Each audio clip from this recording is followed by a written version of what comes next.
Hello po mga kababayan, si Dante Maravillas.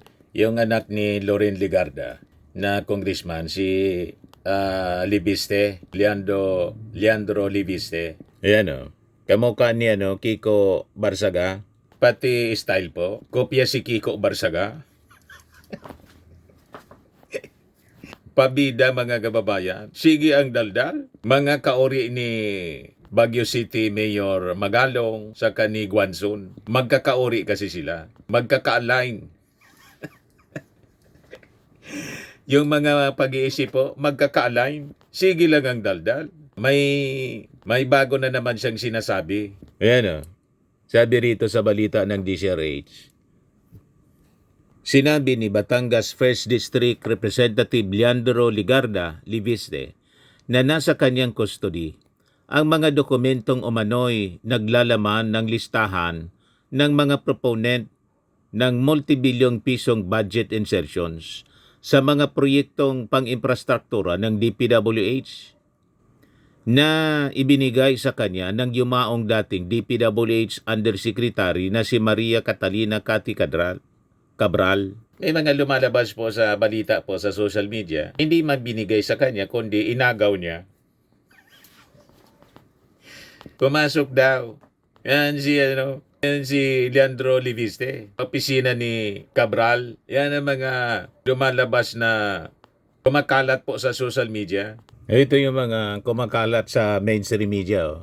Liviste pursahang kinuha ang dokumento kay Cabral. Cinema Bravo. Reddit post alleged Batangas 1st District Representative Leandro Liviste forcibly took documents from former Department of Public Works and Highways Undersecretary Catalina Cabral. Yan mga kumakalat ngayon. No? Kung Leandro Liviste forcefully took papers from Jose Cabral's office. Totoo po ito, nangyari mismo sa opisina ni Jose Cabral gabi bago ang hearing. Ayon sa kwento, pumasok si Kong Leandro Liviste at agresibong inagaw ang mga papeles mula sa kamay ni Jose Cabral dahil sa biglaan at marahas na pagkuha, nahiwa pa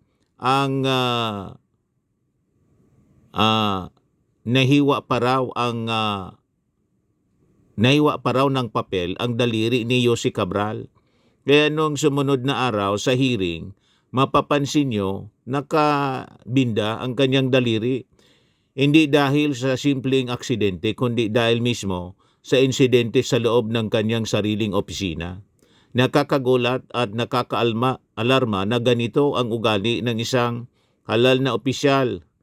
Pumapasok sa opisina ng isang undersecretary at pilit inagaw ang dokumento to the point na nasaktan ang opisyal. Yan ang kumakalat ngayon po sa social media. Yan problema mga kababayan. Hindi na natin matanong si Cabral kasi patay na po. Unless may CCTV na ma-retrieve sa opisina ni Cabral at may witness na nakakita. Siyempre may secretary din siya. Personal secretary. Itong si Cabral na pwedeng matanong kung nangyari yung ganon. Inagaw bigla yung mga papeles na puwersahan at nagka-injury pa yung daliri ni Cabral. Di ba po? But anyway, ang kwento ni Leandro Berceles, tinurn over daw sa kanya. Ano yung totoo? Tinurn over o inagaw niya? At ano yung motibo? Motibo niya? Bakit niya inagaw, halimbawa inagaw, or bakit itinon over sa kanya? Ito ngayon ang mga kinikwento ni Leandro Berceles mga kababayan, anak ni Loren. Sige pa interview po ni Leandro Berceles, Leandro Liviste. Sabi niya, I think si Jose Cabral ay talagang willing na mag-cooperate sa mga investigasyon tungkol sa flood control projects. For whatever reason, she was not happy with how the investigations were going. If I may just say, nanginayang ako na hindi siya ang ginawang state witness. Sabi pa niya,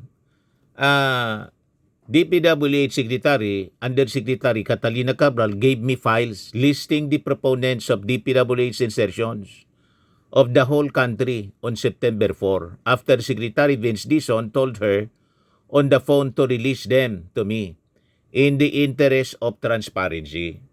Since then, many have asked for the late Yuse Cabral's files to be released to the public. I will await the DPWH position on this and I will release them if Secretary Vince tells me to, sabi ni Leandro Berceles. Leandro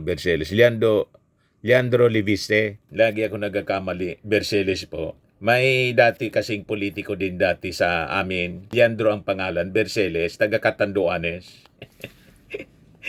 Kaya lagi kong nasasabi, Berceles, kapangalan ni Liviste. Di ano niya, Mr. Maravillas, ang masasabi mo dito sa mga pinagdadaldal ni Liviste? Hindi i-release niya. Sige pa yung paduda, mga kababayan ni Liviste. I-release mo na para magkaalaman kung sino yung sinasabi po ninyo na mga proponents. Ito yung interview sa kanya ng mainstream media ng 1PH. Kung ano po yung mga taon ng saklaw nitong mga dokumentong hawak po ninyo at in essence ilang pong projects at magkano yung tinatayang halaga ng mga budget insertions na nakita nyo po nakapaloob dito?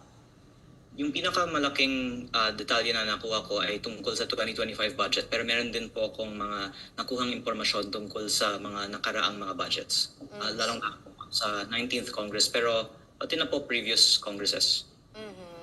Okay, and can you also tell us sino-sino po yung mga tinutukoy na proponent dito sa dokumento na ito? Mga mambabatas lang po ba? At may mga kilala po bang mga personalidad na maaring involve, opisyal ng executive? Kong?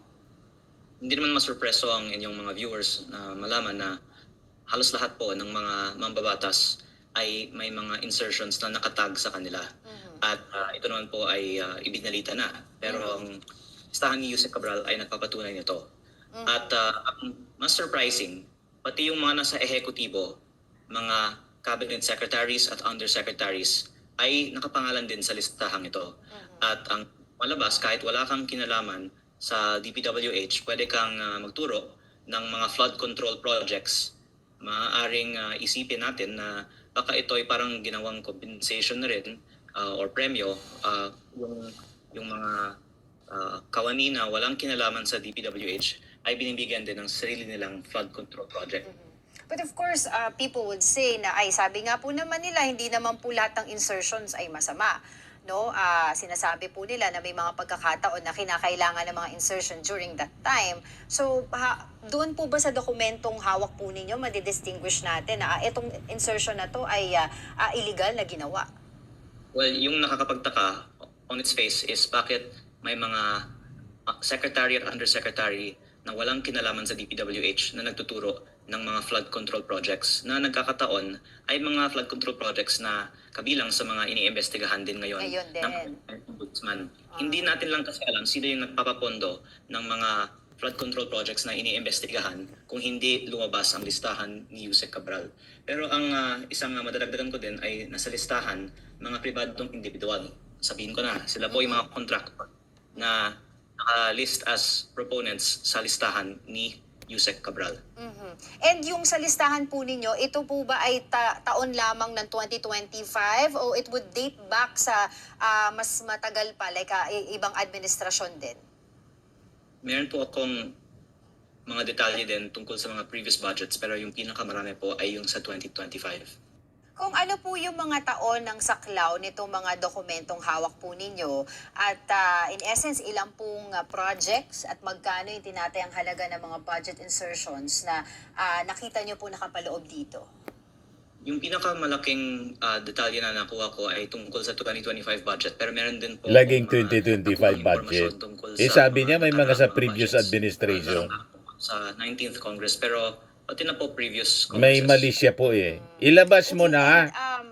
Can you also tell us sino-sino po yung mga tinutukoy na proponent dito sa dokumento na ito? Mga mambabatas lang po ba? At may mga kilala po bang mga personalidad na maaring involve, opisyal ng executive? Kong? Hindi naman masurpreso ang inyong mga viewers na malaman na halos lahat po ng mga mambabatas ay may mga insertions na ilabas mo na para maubos na yan. Ay ibinalita na. Pero ang listahan ni Yuse masyado kang ano. At ang mas surprising, pati yung mga nasa ehekutibo, mga cabinet secretaries at undersecretaries ay nakapangalan din sa listahang ito. At ang malabas, kahit wala kang kinalaman sa DPWH, pwede kang magturo ng mga flood control projects. Maaaring isipin natin na baka ito ay parang ginawang compensation na rin or premyo yung mga kawani na walang kinalaman sa DPWH ay binibigyan din ng sarili nilang flood control project. Nabitin-bitin pa itong si Congressman Leandro Liviste. Kung bibigyan daw siya ng go signal ni Vince Bison, i-release niya. I-release mo na. Masyado kang pabida.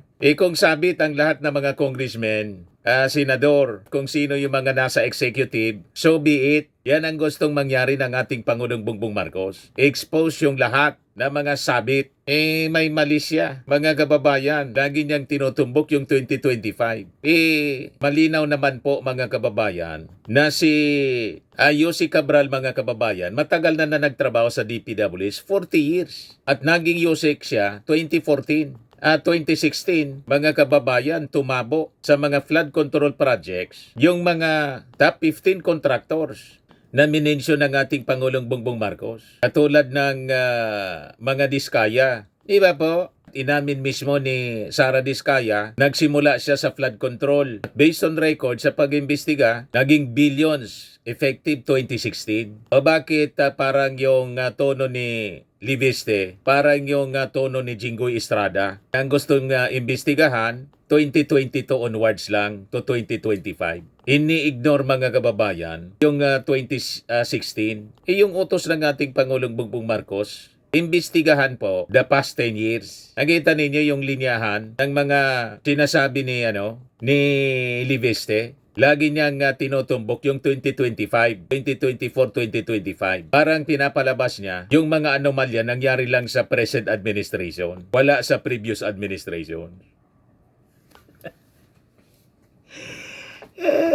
Wag kami, Leandro Liviste, kaduda-duda yung mga statements po ninyo. Kung totoo yung mga dokumentong sinasabi mo na tinun-over sa'yo ni Cabral, bakit hindi mo pa i-release? Kailangan mo pang hintayin yung sasabihin ni Vince Dizon. Ilabas mo na para magkaalaman na. Di ba po? Hindi makumbinsi yung mga netizens. Sabi ni Jamer Soliano, tinatago ni Libiste ang ebidensya ni Cabral. May conspiracy si Libiste, puro kuda ang mga scripted ni Libiste para malinlang ang tunay na katotohanan, para magingay at magpakalat ng pambubudol. Sabi ni Jamer Soliano, Saltik, Libiste, Buangson, Barsayad, Saraulo, Koltong DDS. Sabi ni Kisel Jerome, sa tingin ko lang, maka Duterte tong sikong. Sabi ni Kisel Jerome, yari ka kung nagsisinungaling ka. Sabi ni April August, sabang pinatatagal paglabas niyan, lalong nakakapag-isip ng palusot mga kawatan.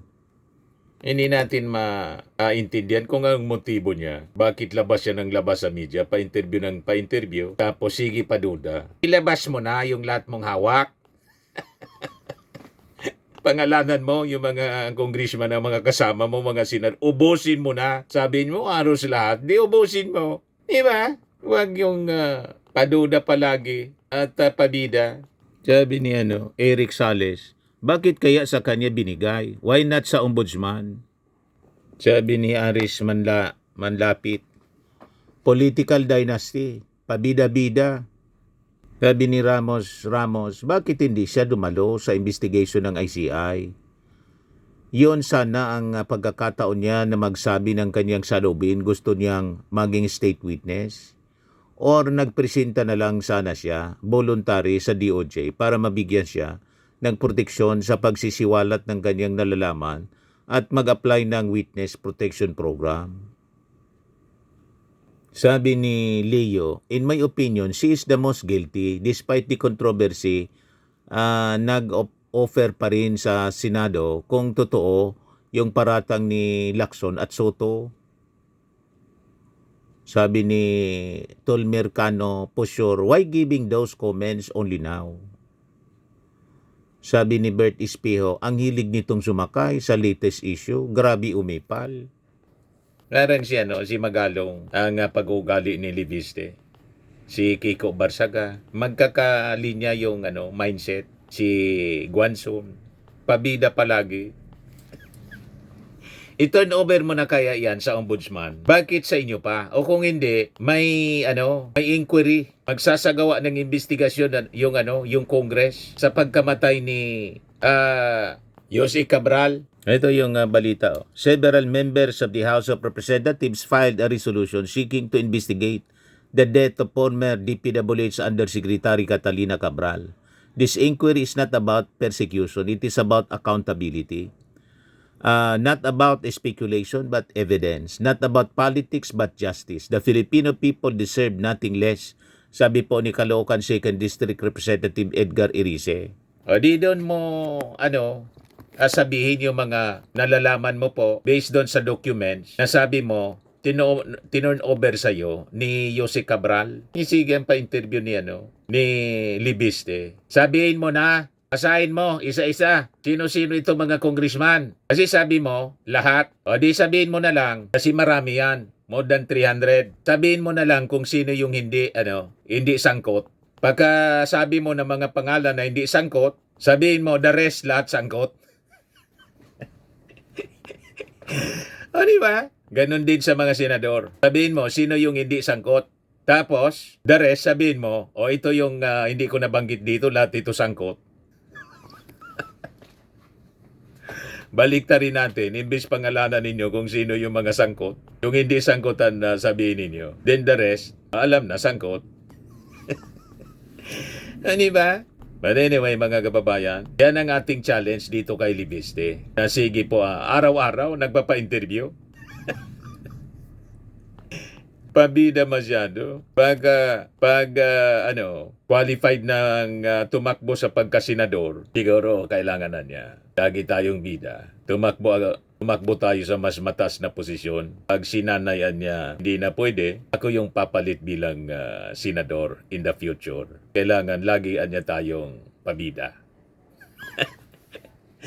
Pinag-uusapan lagi. Di ba? May mga ganyan po eh. Kanya-kanyang paraan.